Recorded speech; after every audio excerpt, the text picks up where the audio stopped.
and moderator today.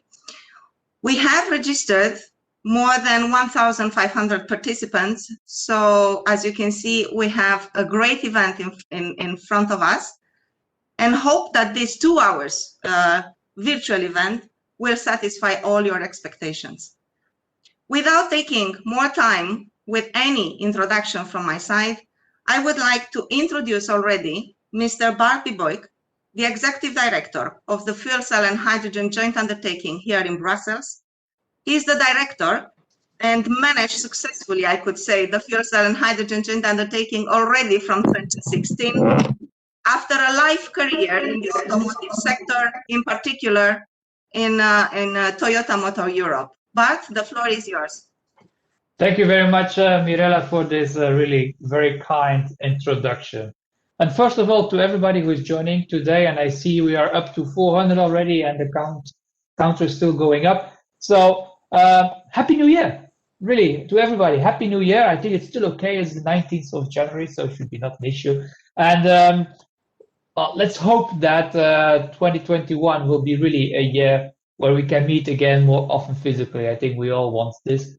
But that being said, of course, what we also learned is that through such virtual meetings, we can really reach much more people. Today, we mentioned that more than 1,500 people who are registering. So I see that we have already 430 people now, so the counter is still going up. So I think this is one of the benefits that we discovered during last year. Also, I would like, first of all, to thank Mirella for moderating today's very, very interesting agenda. I really am impressed by the speakers that you have been able to gather to make some comments on the Hydrogen Valley platform, but also I would like to already take the chance to thank all the speakers today. The Hydrogen Valley platform, of course, for us is a very important project, and for us, we are very proud that we could do that under the flag of the Mission Innovation with different countries worldwide. This platform was entirely paid by the European Commission through the FCHJU, through our joint undertaking. And you will see that during the course of the next 2 hours, we have really fantastic results to share, because we have now more than 30 flagship hydrogen projects globally that really will contributing data into this platform. And by doing that, we will learn what are good practices, what are practices that failed. So I believe that sharing such an information is of very important importance.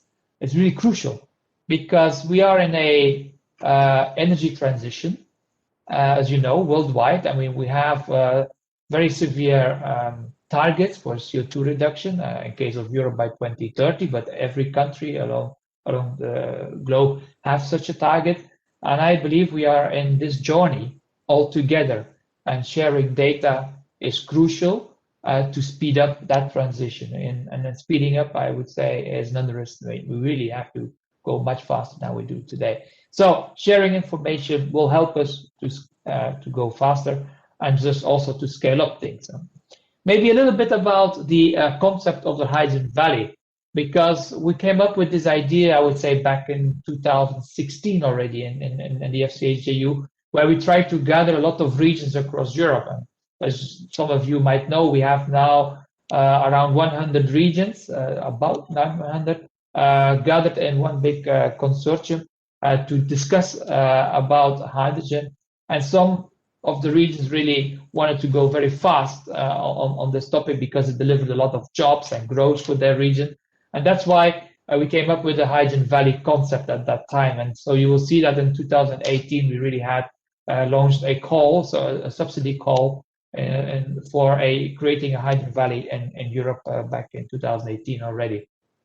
The Hydrogen Valley was for us really an integrated concept. So it was really important to demonstrate that hydrogen is really like a connector, a missing link to connect all the different sectors of transport, sectors of the industry, but also the heating and cooling sector. So all these sectors basically can be connected through hydrogen. And so such a valley, which is like a region that shows that hydrogen can help to decarbonize all these sectors. And this was for us the Hydrogen Valley concept that we started.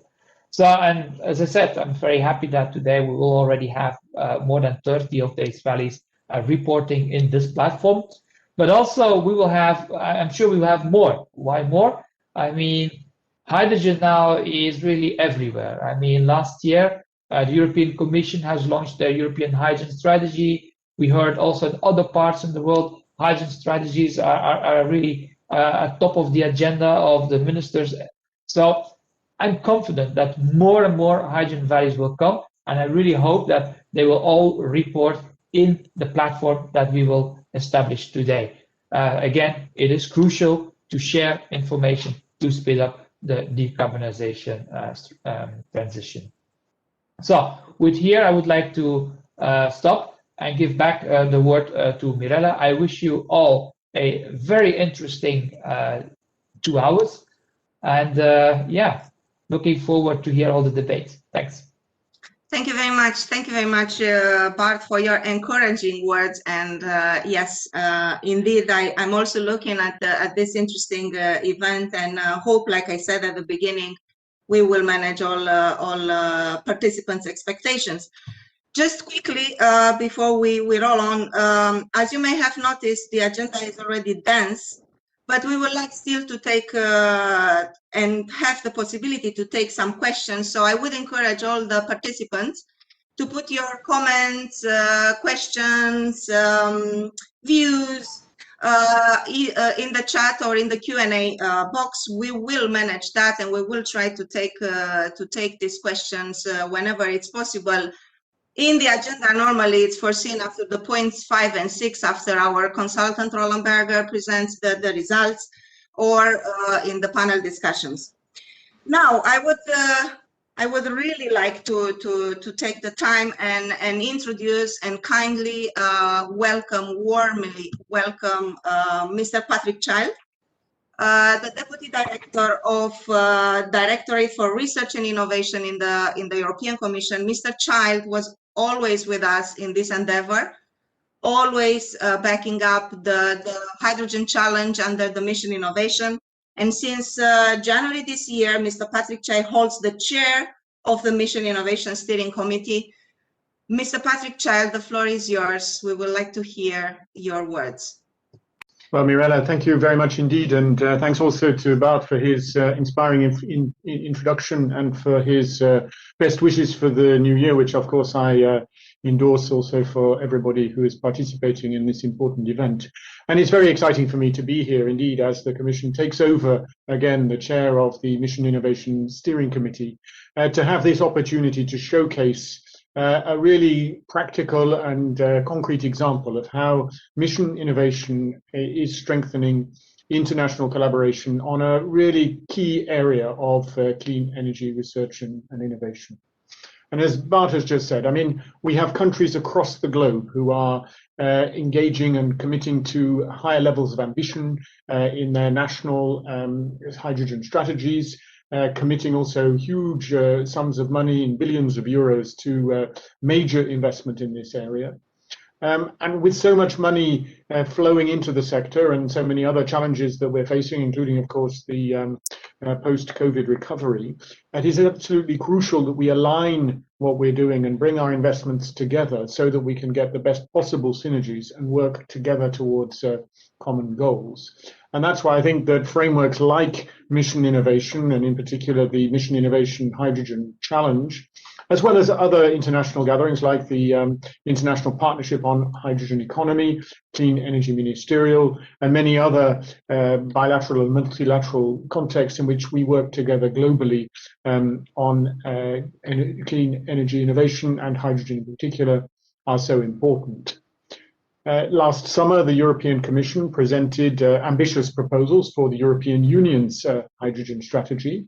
And we very much welcome that this has been mirrored by a similarly high level, and in some cases even higher level of ambition in the national strategies of many of our EU member states. because I think we're all convinced that clean hydrogen is going to play a really crucial role in the transition towards the clean energy system, particularly given hydrogen's potential to carry and store energy, which is a strategic opportunity for us to improve energy security, as well as decarbonizing some of the really hard to abate sectors like in industry and transport. But of course, it's vital that we move in this direction, both to achieve the ambitious objectives that we're all committed to under the Paris Agreement. And as we face in the coming days the change of administration in the United States, I think we can all be more optimistic about the global climate debate in the coming months. But the scale of the challenge and the sort of tight deadlines that we're all confronted with are getting more and more challenging as every day passes. And I think that's why it's important that we in the European Union, with our shared commitment to the European Green Deal, as a strong component of our green and digital post-COVID recovery strategies, really work together, including on our new hydrogen strategy, and within that the ambitions that we have of installing significant new capacity in terms of the electrolyzers, rising from 6 gigawatts in 2024 to 40 gigawatts, we hope, in 2030. So as I've said, the international dimension of what we are doing is vitally important, and that's why through our engagement in mission innovation, we've been very, very happy in the last couple of years to be co-leading the dedicated innovation challenge under mission innovation on renewable and clean hydrogen, working with our partners in Australia and Germany. Mission innovation, of course, is a global initiative, bringing together 24 countries as well as the European Commission representing the European Union in order to accelerate our collective efforts specifically on the research and innovation dimension of the clean energy transition. So bringing the research communities across the world behind the support of the broader policy objectives that we have.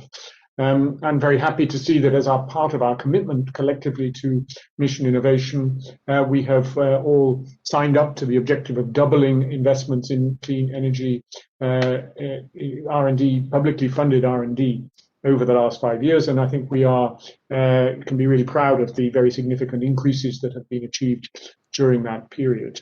I turn now to the specific topic of our seminar today, which is the exciting Hydrogen Valley concept. And as Bart has said, I think that Hydrogen Valley projects really have a vital place in the journey ahead as we seek to scale up and consolidate the potential contribution of hydrogen in the broader decarbonized economy that we're seeking to achieve.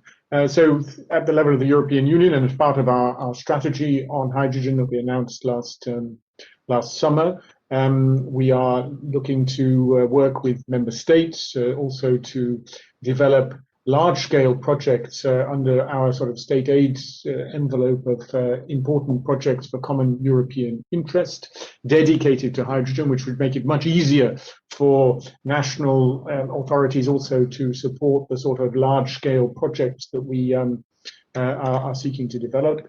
And I think building very much on the excellent work that we have done together in the hydrogen fuel cell joint undertaking. And here I really congratulate Bart for his vision and leadership in developing the topic of hydrogen valleys, where we of course understand the sort of regional or city or island sort of cluster of activities where different hydrogen applications can come together into an integrated hydrogen ecosystem.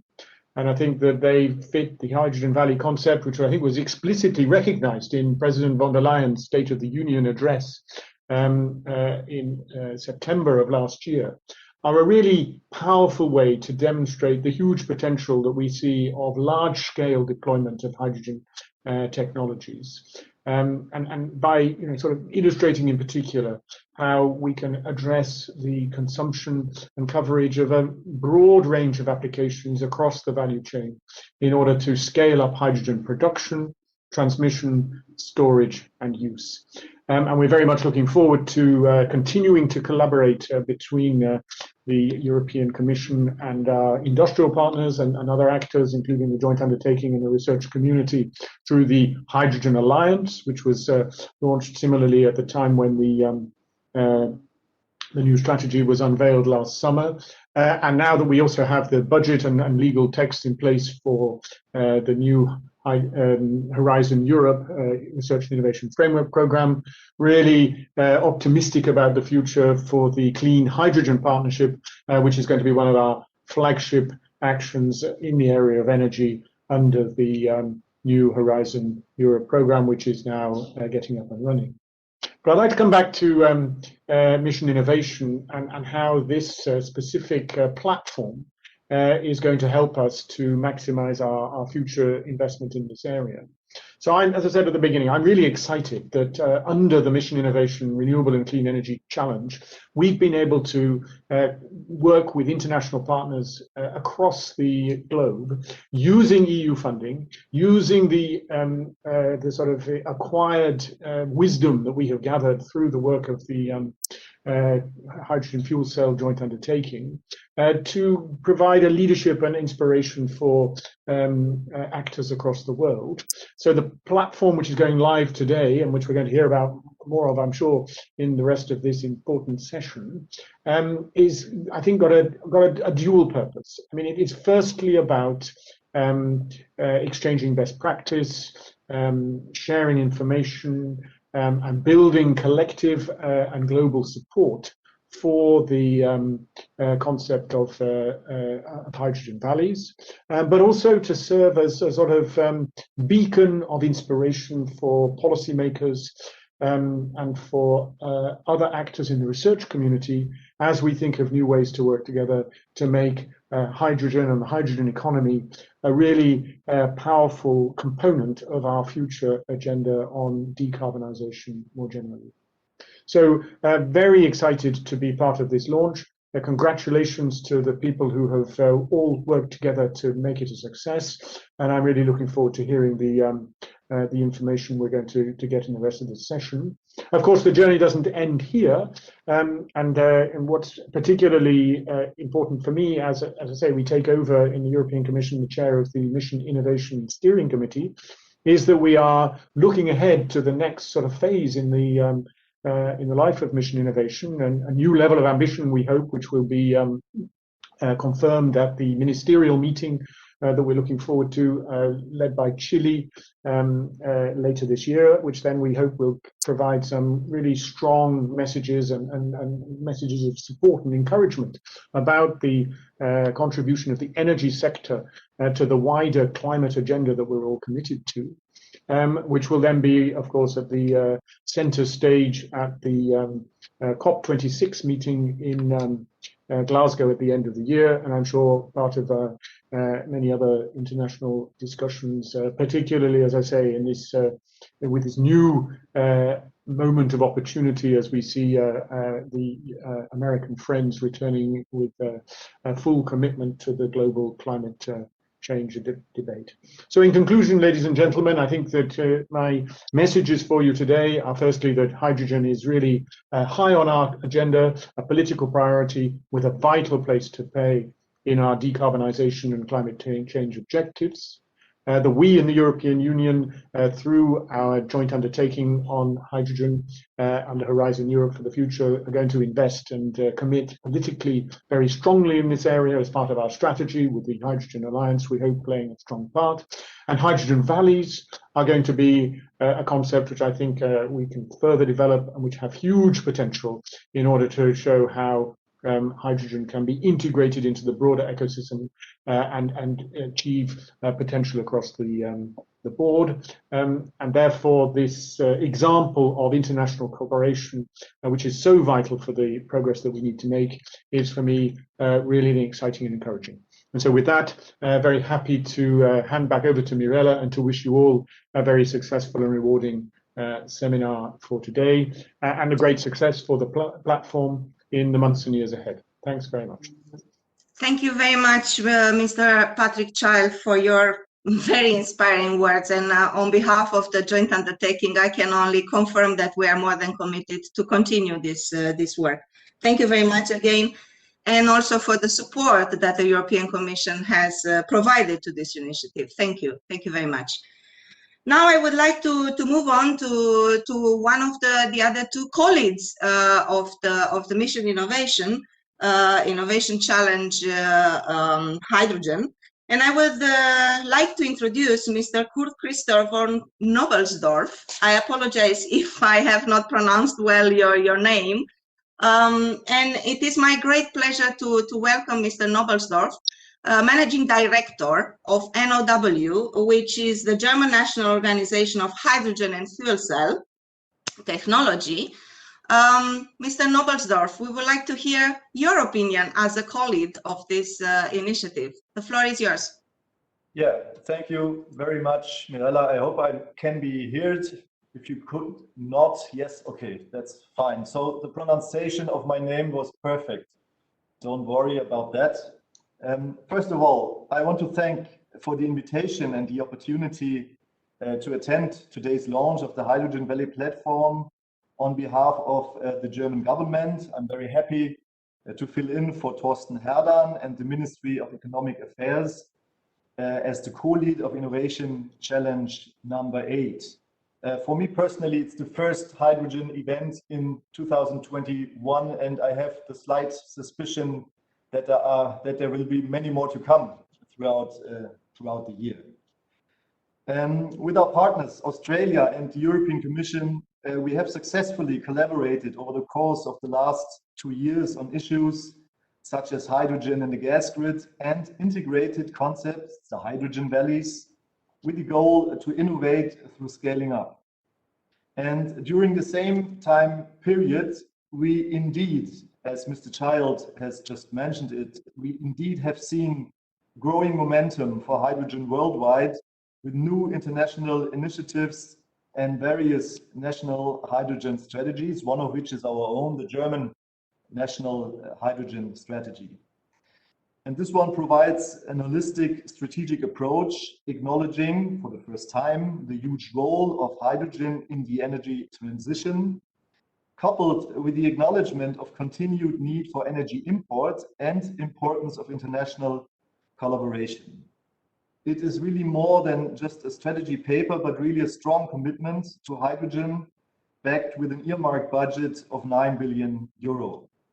And this budget will be dedicated, amongst others, to continue and extend the national activities related to integrated clusters. We have several of them. One of them in the mobility sector, we call it Highland in Germany. This is the approach that my company, the NOW, is involved mainly, but we also have so-called real-life laboratories within the energy sector, and also industry clusters as part of the decarbonization of energy-intensive industry programs in Germany. And as these regional integrated approaches find international equivalence, most notably in the Hydrogen Valley concept, we really have the main ingredients to form first backbones and value chains for an international global hydrogen economy. However, the international collaboration remains essential help to complete and link these national approaches, helping to demonstrate the complete value chain and build a global storyline of hydrogen. This includes the implementation of projects, for instance, within IPCEI, the important projects of common European interest, as well as accelerating the learning curve by knowledge hubs such as the Hydrogen Valley platform that we are launching today. We are very confident that the platform can contribute by highlighting the best practices and learnings of projects and facilitate matchmaking, providing a toolbox beyond the first period of mission innovation. So therefore, we want to thank the European Commission very much and the FCHDU, of course, for the opportunity to be involved in this project, and do look very much forward to continue the good collaboration and, of course, to today's event. And with that said, thank you very much for your attention, and back to you, Mirella. Thank you very much, Mr. Nobelsdorf. And really, again, from the FCHU, we are pleased to work with your organization. And again, we are more than committed to continue working, especially on these initiatives like Hydrogen Valley or regional investments. Now it is my pleasure again to turn to the third co-lead of the Mission Innovation Challenge 8 on hydrogen. And I'm pleased to introduce Ms. Sarah Brown, Counselor for Europe on Industry, Science, Energy and Resources in the Australian Embassy to Belgium, Luxembourg, and mission to the European Union and NATO since 2021. And I would like to hear from Ms. Brown the view of Australia in co-leading this initiative. And again, in advance, thank you for your support to this initiative too. Thank you very much. I really appreciate it and very happy to be here. So I'd really like to thank the organisers for the opportunity to speak at this exciting launch event. Australia is co-lead of the Mission Innovation, Renewable and Clean Hydrogen Innovation Challenge is really pleased to see the launch of the Hydrogen Valleys platform. Sharing of information and seeding collaboration and investment are critical to the development of the growth of this industry. So if the move on to the next slide, please. So just to kind of recap of where Australia's journey is at the moment in terms of hydrogen, we released our National Hydrogen Strategy in November 2019, and it provides a framework for Australian governments and industry to work together to build the hydrogen industry. The strategy offers a vision of a clean, innovative, safe and competitive industry that benefits Australians and the world and shapes us to be a major global player by 2030. Recognising the scale and pace of our domestic industry development is a bit uncertain and is dependent on international market growth, the strategy takes an adaptive approach to industry development, focusing on building our comparative advantages and equipping Australia to scale up quickly as the hydrogen market grows. It includes 57 nationally coordinated actions for industry development. Actions are themed around national coordination, developing production capacity supported by local demand, responsive regulation, international engagement, of course, innovation, research and development, skills and workforce development, and earning community confidence, a very important part of building this industry. Our strategy can be found on industry.gov.au/hydrogen if you want to take a look. Next slide, please. So the strategy sets out a pathway over 2 phases for industry growth to help. And so the first phase, which is already underway, our objectives are to advance priority pilots, trials and demonstration projects, create, test and prove Australia's clean hydrogen supply chains and develop capability for rapid industry scale up. And of course, the information we can share and learn through the Hydrogen Valleys platform is very important to building up that industry. Australian governments are supporting this by removing regulatory barriers, assessing infrastructure needs, improving skills and establishing training regimes, working with industry to earn communities' trust and build confidence, and by encouraging growth through policies that overcome investment barriers. A key feature of this scaled up approach will be creating hydrogen hubs, regions where users of hydrogen are co-located in metropolitan, regional and remote areas. In the second phase, which is likely to emerge in the coming decade, activities broaden towards supply chain scale up and large-scale market activation as signals around the market become clearer. And hydrogen hubs will support this future growth. Next slide, please. In September 2020, the Australian government announced a $1.9 billion package to invest in low emissions technologies that will support jobs, strengthen our economy and reduce emissions. This around €1.2 billion. Included in this funding is $70.2 million to support hydrogen industry development and activate a regional hydrogen export hub. The funding will also support research collaborations and studies to help international supply chains with partners, showcase hydrogen use and attract opportunities for co-investment and collaboration with our international partners. The concept is similar to the Hydrogen Valleys concept, but with a focus on aggregations of Australian hydrogen demand, recognising that Australia has abundant sites for hydrogen production. Analysts have identified the development of hydrogen hubs as a cost-effective route to achieving scale, offering advantages including making infrastructure more economic, allowing for efficiencies from scale, fostering innovation, facilitating the sharing of expertise and services, and promoting sector coupling. Sector coupling in particular can provide additional value streams for hydrogen projects and other sectors. Intelligent linking of the export, electricity, gas and transport markets, as we've discussed in terms of this Hydrogen Valley concept, can create economies of scale and bring costs down. Sector coupling also provides focus points for innovation and skills development. Just as the Hydrogen Valleys platform is providing a focal point for policymakers and project proponents to share information and work together. Congratulations again on its launch today. Thank you very much, Ms. Brown, for your inspiring words, and again, thank you for the support that you provided and your government provided to this initiative. Thank you very much. Now, I would like to turn to the, let's say, content and the results and really juicy part, if I could say, of the entire event, and just to quickly introduce the project. This project, it's a procurement, or like we like to call it sometimes, is a study that the Fuel Cell and Hydrogen Joint Undertaking has launched or procured on behalf of the European Commission and the colleagues, Germany and Australia. And it has been developed and is still ongoing by Rollenberger, supported by INICOM for the platform development. So I would like now to use the opportunity and give the floor to the two of them, to the two companies, to present to us what have we done so far, which are the results, and from the side of INICOM colleagues to see how the platform really looks. So with great pleasure, I would like to introduce Guillermo Matute Gomez. He's a project manager, IT developer of the platform from INICOM, and he will just present to us how the platform looks and a bit of interactive way on what you will see as of today on the platform. Guillermo, the floor is yours. Thank you very much, Mirela, for the kind introduction.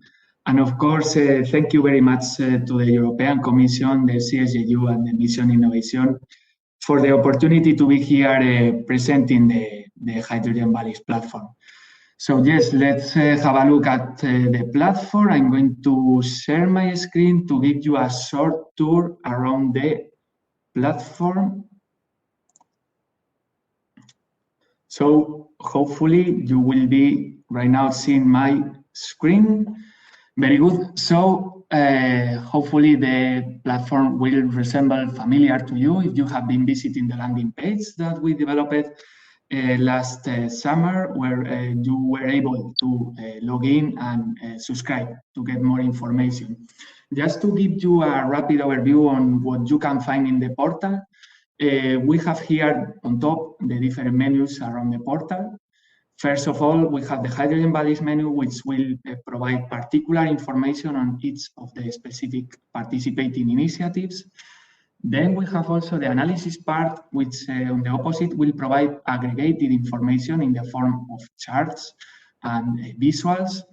Then we have the toolbox, which will provide a series of solutions that can help those initiatives that want to grow to become a valley to be successful. Then on the other hand, we have also the matchmaking part, which will allow to contact a certain hydrogen valley in an anonymized way to get some information and exchange with those initiatives that are today successful. And finally, in the portal, we have the About Us section, the classical one explaining what the portal is, and also providing information about the entities that are behind the portal. So as you may see here in the banner, we have first of all a Learn More button that will allow the user to go to the Hydrogen Valleys section. We wanted to put the Hydrogen Valleys at the core of the portal, and this is why you will see in the portal that there are several references to that menu that we will be visiting later. If we go down in this home menu, you will see the global KPIs of the project. The project has involved 32 hydrogen valleys, involving 18 countries, and this means a global investment of more than 30,000 million euros. If we go down, the mission of the portal is explained, and this has been already commented by the previous speakers. And if we go down, the purpose of the platform in terms of the audience that we want to reach is explained here. And of course, the platform is for everybody, but especially it is designed thinking about those initiatives that want to grow bigger and become a hydrogen valley, to support them and to get lessons learned on how they can transform their projects into a hydrogen valley. No? And if we go down in this interface here, you can see a map with all the initiatives. If you click on it, you will go to the Hydrogen Valley section where this information is amplified. And this is what I'm going to do. So now entering into the core section of the portal, the Hydrogen Valleys part. Here you can see that, as we have done in all the sections, there is a heading, there is a description on what you can find in the menu. Here, particularly, there are hyperlinks to other sections in the portal, specifically the matchmaking one, in case that you have a look at a particular hydrogen valley and you want to contact them for certain inquiries. Below this part, there is a free search capability combined with a country filter, which you can use to filter the results that you will see in the map where all the hydrogen valleys are presented. This filter will also affect to a table that is below the map that is showing some information on the hydrogen valleys. Of course, the map is interactive. You can zoom in, you can zoom out. And if we click on some of the valleys, for example, the big hit one, you can see there the name, you can see the lead developer entity, the investment volume, the main location of the hydrogen valley, the hydrogen production amount, and the status. This is the short profile of each of the valleys. Of course, there is the possibility to click on the view more capability to access to a long profile of each of the valleys, getting more detailed information. However, I'm not going to do that because I want you to have a look at the table that we have below the map, where all the hydrogen valley initiatives are displayed with their short profiles for a fast view or a fast overview on the dimension of the different projects. And you can see here the difference between the initiatives we have aggregated. If we click, for example, on the plus in this table, you will be able to get in a short description of the initiative so that you can really understand the motivation of this project. And then, of course, you can click on the view more capability to access to the long profile of the valley. In case you do that, you will access firstly to a project feeds, where you can have a look at the lead developer entity, but also the project partners participating in the project. It is very important to highlight that these projects are highly cooperative, so this information can be useful for someone to understand what it takes to create a consortium like this. Also, there is some information about political sponsors behind the valley. Very important to get this kind of support in these projects. The main location, but also other locations that could be linked to the valley, because sometimes the initiative is not specifically linked to one single spot. Below you can see again the description, but if we continue going down, you can see now the project details, some information about the hydrogen production volume and the value chain coverage. Specifically in this case, this project covers hydrogen production, hydrogen transport, and hydrogen distribution for mobility. Also, it is possible to observe for each of the valleys the end uses of the hydrogen. In this case, the hydrogen goes for mobility and energy applications. And below you can see the investment volume, and also in the different boxes, you can see the origin of the funding. Now, in this case, it is a combination of public and private instruments. If we go down, it is also possible to observe the project timeline, including the starting of the project and the finalization of the project, for you to have an idea of the years that it takes to assemble such an initiative. And if we continue going down, there is a summary on the key success factors that were very important for the Valley to be a successful story.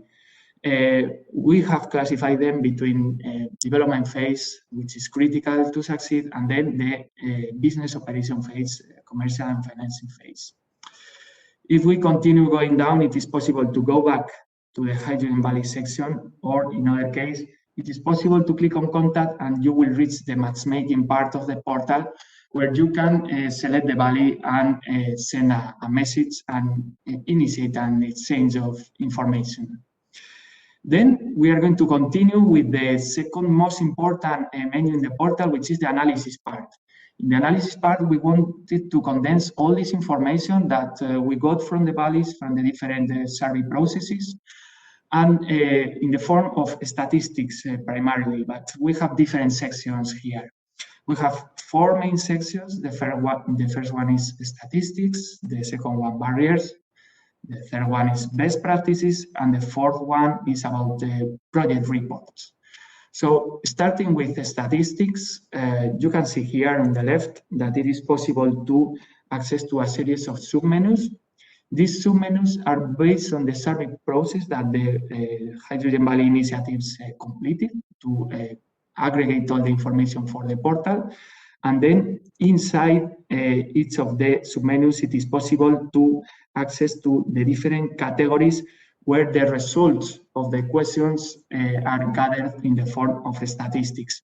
I encourage you to play with these menus, but I'm going to access one of them just to show you an example. No? So in each of those, there will be a heading and a short explanation on what the user can find. And then, for example, if we have a look at a sample chart, for example, this one about the current project status, here we ask the valleys to provide the information on which step of the implementation phase they were. So you can see here in the legend the different stages that were included in the survey. And then the chart will present the number of initiatives that are in such states and also the percentage of them taking into account the sample that we are managing. So the interesting thing here is that we have this dynamic filtering. And in case, for example, we select small scale, you will see that for those small scale projects, most of them are in the phase of starting implementation to fully implemented projects. While if, for example, we click on large scale projects, most of them will be in the planning stage. Of course, the colleagues from Roland Berger will provide insights into the meaning of these results, but we encourage you to play with the filter and to get your own conclusions also.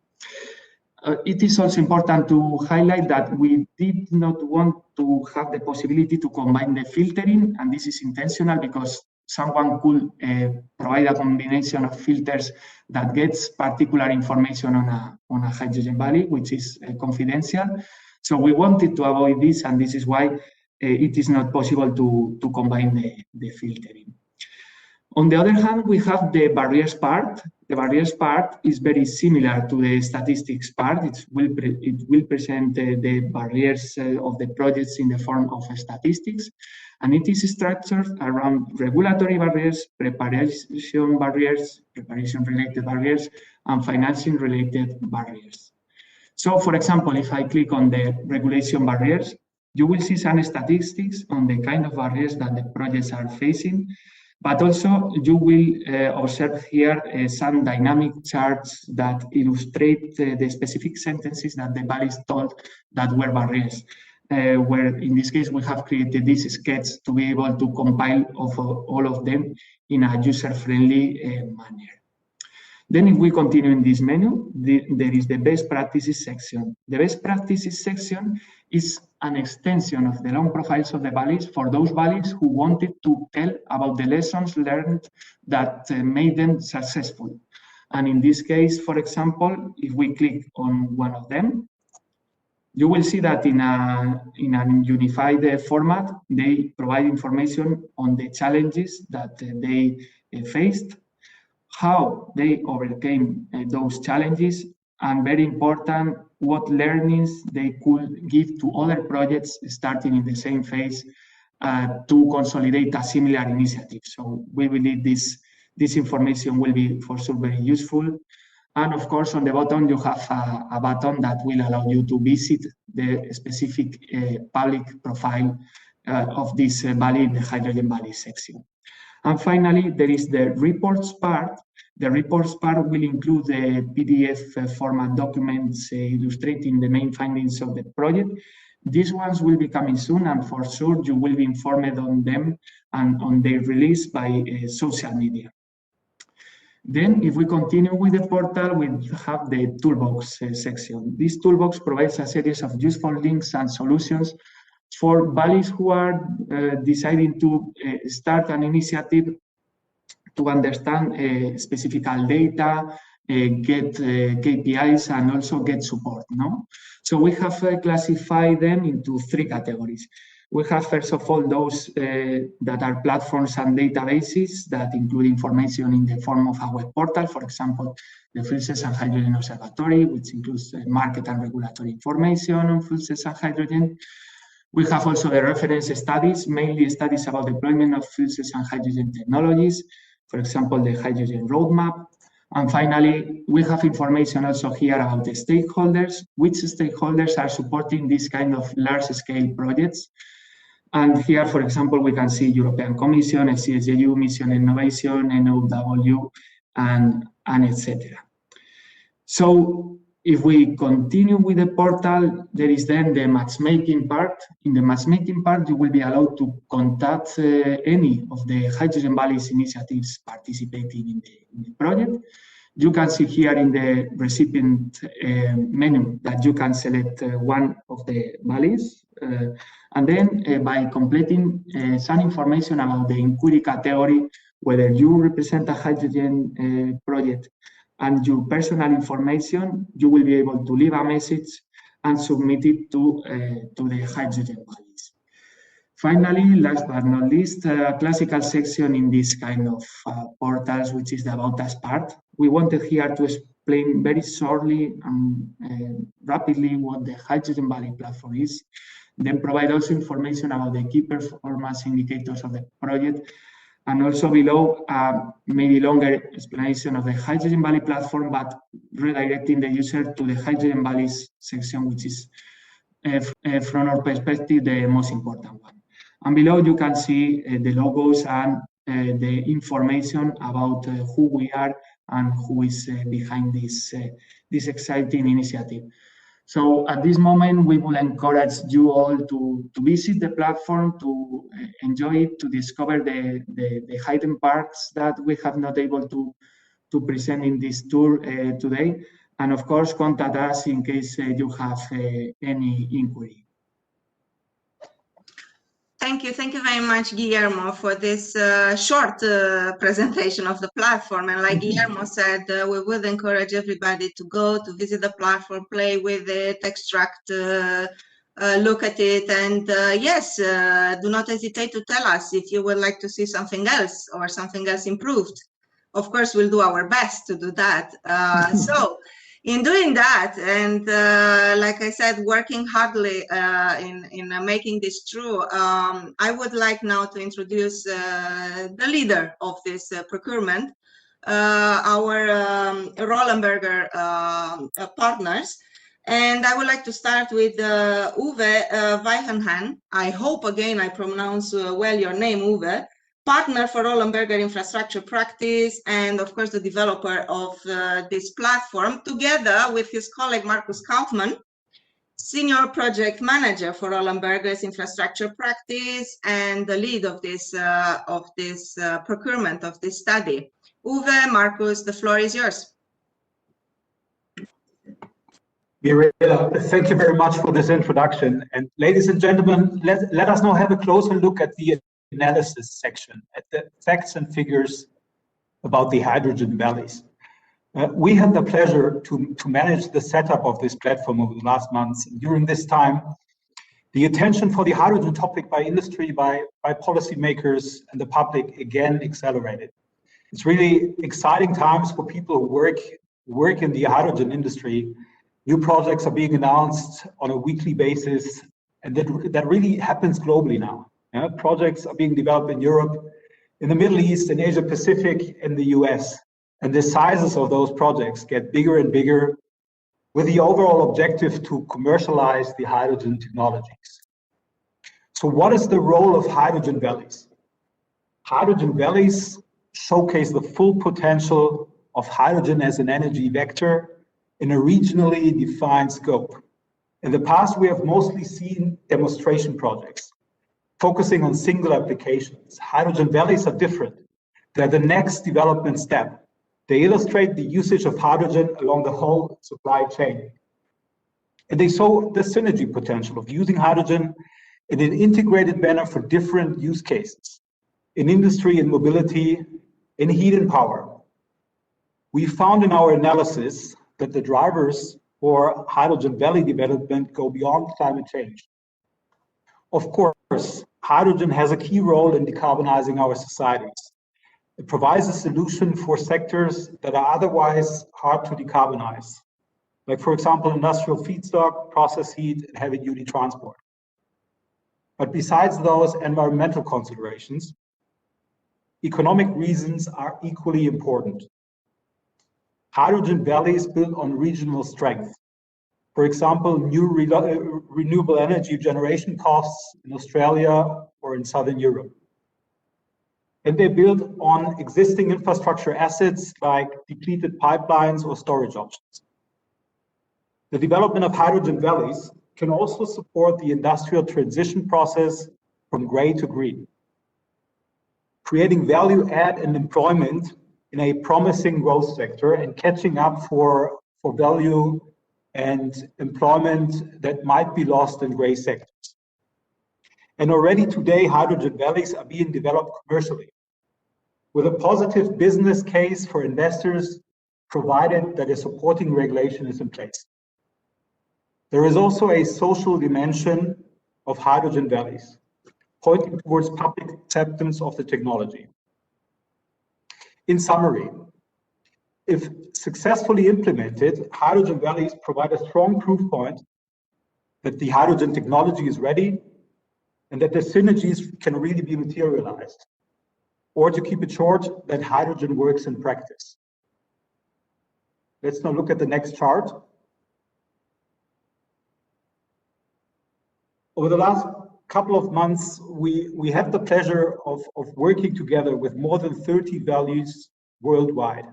First of all, a big thank you to all the participants, all the international participants who interacted with us over the last couple of months. It's really you who drive the hydrogen development. The hydrogen valleys under scrutiny in our study were in Europe, of course, including Germany, France, the Netherlands, the UK, Denmark, Austria, Portugal, Spain, and Italy. Then in Asia Pacific, including China, Japan, Thailand, and Australia. And also in the US and in Chile. And as Bart pointed out earlier, this is only a starting point. It's an open platform. And we look forward to further participants from other regions in the world. On the Hydrogen Valley platform, you will find a unique set of data concerning the project fundamentals of those hydrogen valleys, including the locations, investment and production volumes, business models, organization status, and timelines. You will also find information about the value chain coverage and technologies used from production, transport, and storage up to the various end users. And you will also find the project barriers and key success factors. And derived from that, we have analyzed the best practices in project development. Let's have a closer look at those. Well, to make a hydrogen valley successful, we believe that first of all, it needs a commercial structure that attracts private investors. Secondly, it needs a buy-in from policymakers and public funding for a certain period of time to make it work. And of course, you need to manage the complexity of building a functioning consortium and managing very, very different stakeholders. This, of course, requires very professional project management. My colleague Marcus will now provide an overview of some of the key analysis insights and facts and figures. I hand over to you, Marcus. Thanks, Uwe. So what do we find when we looked at the valleys and kind of aggregated the facts and figures? On the next slide, you see first of all the value chain coverage that you find when you explore the valleys. As you can see here, virtually all of them have some element of green hydrogen production inside the valley. It's by far the most dominant hydrogen production technology. We also asked for electrolyzer technologies. Here you can see about an equal split between PEM and alkaline involvement. I think one important thing to note here is that the larger the projects are, typically alkaline becomes more relevant as an electrolyzer technology, or you at least have both PEM and alkaline, which might reflect both the slightly more mature state of the technology as well as the increased industrial production capacities. Most of the valleys we have on the platform have an implementation time span over the next 5 years, and all of them have at least advanced to a feasibility stage. So that may explain the electrolyzer technologies. You also see strong coverage of the midstream element, not so much yet between different valleys, but rather either inside the valley where storage and transportation is key, or as for instance in the case of the Australian valleys with a clear export ambition, i.e. to transport and ship hydrogen around the world. Now, interestingly, of course, we also wondered, what about the common notions about market development and hydrogen demand? And here you see a large share of mobility end users. More than 80% of the valleys go for buses, trucks, and cars, but also more than half of them want to serve industrial off-takers. We do not think that's a contradiction to the notion that eventually hydrogen is even more critical, maybe in very hard to decarbonize, hard to electrify industrial sectors. I think the strong mobility element is due to maybe 3 reasons. Clearly, in mobility, valley developers find the highest willingness to pay for clean hydrogen and clean hydrogen solutions today.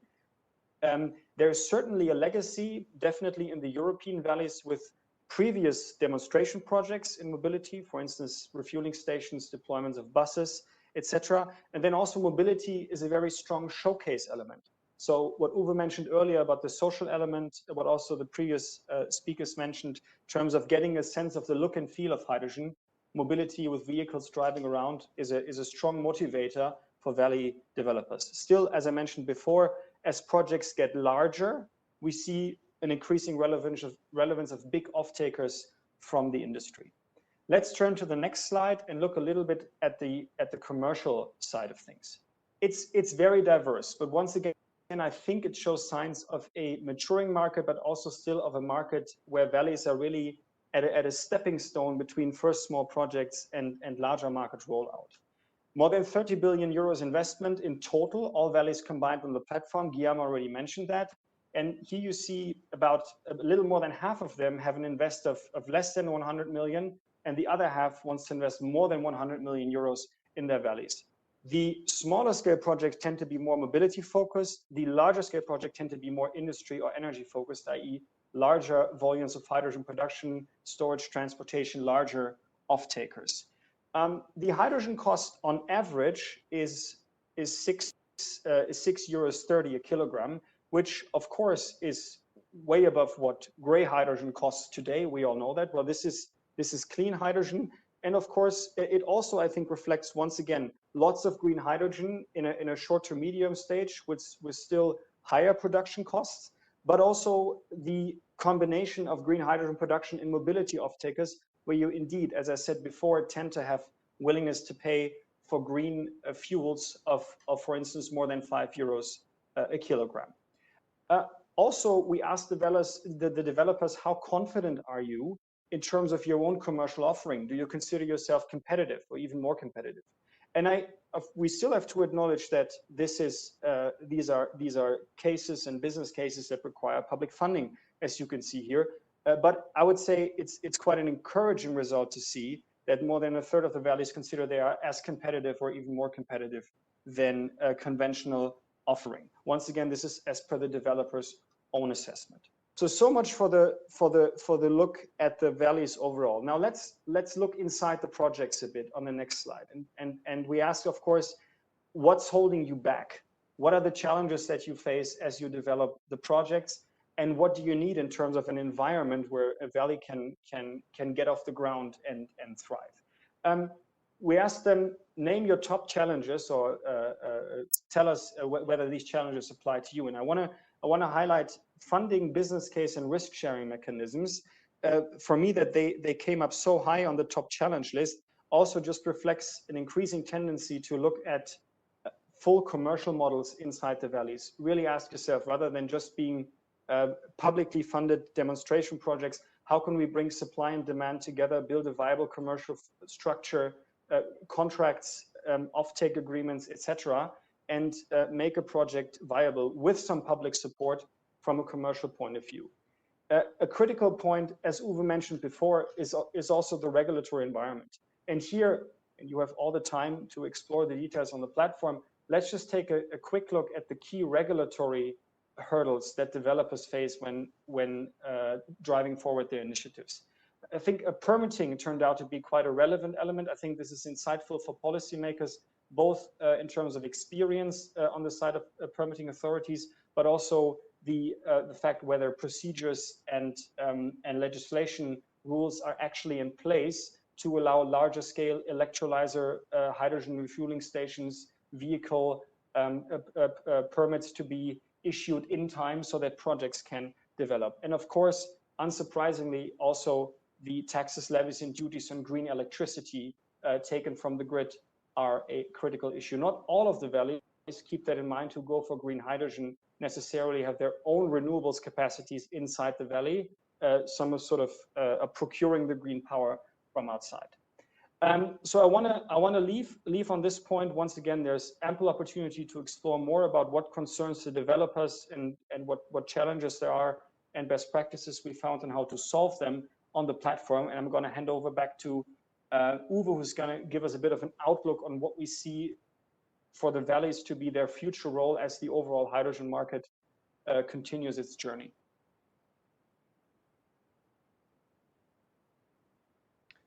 Uwe, you're still on mute. Thank you, Marcus. So what is next? We see lots of interest in the Hydrogen Valley approach at the moment, from investors, from politics. Well, the Hydrogen Valley approach really goes hand in hand with the hydrogen roadmaps that are currently being developed or have been announced recently in many of the geographies. And we therefore expect more projects to be announced soon, also in regions where hydrogen does not play a role yet. So the Valley approach is really a very reasonable starting point to pilot hydrogen applications. Very recently, for example, a country like Poland, where hydrogen doesn't play a major role yet, has announced plans to develop 5 industrial hydrogen valleys. Well, looking at the investment market, we currently see lots of money going into hydrogen technology companies. And you have seen the valuation of hydrogen stocks. They've reached very, very ambitious level. This is, of course, a bet on future technology sales to large-scale infrastructure projects. And those projects, as Marcus pointed out, the large-scale projects today are mostly at planning stage. Now, if we look at the platform, the projects that are being implemented currently are the smaller type of projects, very much focused on mobility applications. The large-scale infrastructure investments with an investment volume of more than $1 billion, we expect in a period of time towards the mid of the century. And another important point going forward is the further trend of integration of projects. So we already see initiatives, for example, in Germany and the Netherlands, to combine valleys on both sides into one overall valley. And this is, of course, also the next step in hydrogen economy, in the development of the hydrogen economy, because it enables further synergies. This is also the overall theme of the European projects of common European interest that are currently being tendered. Well, Looking at the investor side, we also see increasing interest of financial investors in hydrogen infrastructure. And what was striking for us, some of the valleys are already developing commercial contract structures between sub-projects that enable project financing, so not solely relying on public grants anymore, but really putting in place a commercial structure towards a common asset class that attracts a broad range of investors. And last, hydrogen valleys, if successfully implemented, will of course help to raise public awareness for hydrogen even further, and also help to gain acceptance of hydrogen in the regions. And if we keep in mind the debate about hydrogen built out, looking at renewables, looking at the grids, we know that a strong public support is needed to support the overall rollout of hydrogen infrastructure. Well, so far from my side, and back to you, Mirella. Thank you very much. Thank you very much, both of you, Marcus, and again to Roland Berger in general for supporting us with this project. And for the audience, again, just to let you know, although we launched today the platform, the project is not finished. We are continuously working on it, and that's why we encourage you as a customer to let us know your opinion on that. And of course, the platform will be populated with even more and more information. I hope this way I kind of answered to some of your questions. Thank you for your questions also, where you ask first if you can still send information and populate the platform. Yes, I believe, Marcus. And the second one about the business model behind this platform. What will happen when we finish funding this platform? Of course, this is under the discussion. And of course, we are more committed, more than committed, all of us, to keep this platform alive. So I see a new question coming in, how to add new projects. Can you quickly answer to that, Marcus? Yes, please feel free to reach out to either the FCHJU or us at Roland Berger directly. I think, Mirella, we can make sure when we make the event materials available that we provide contact information.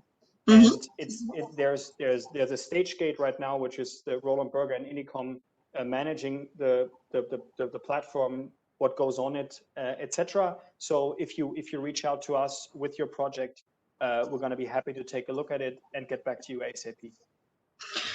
I think also related to the platform and to the work, again, I think we have answered through the presentation to the question if the platform involves only European project or global project. It's very clear that it's a global, worldwide platform, also because of the label of the mission innovation. So we were going global, not only at the European level.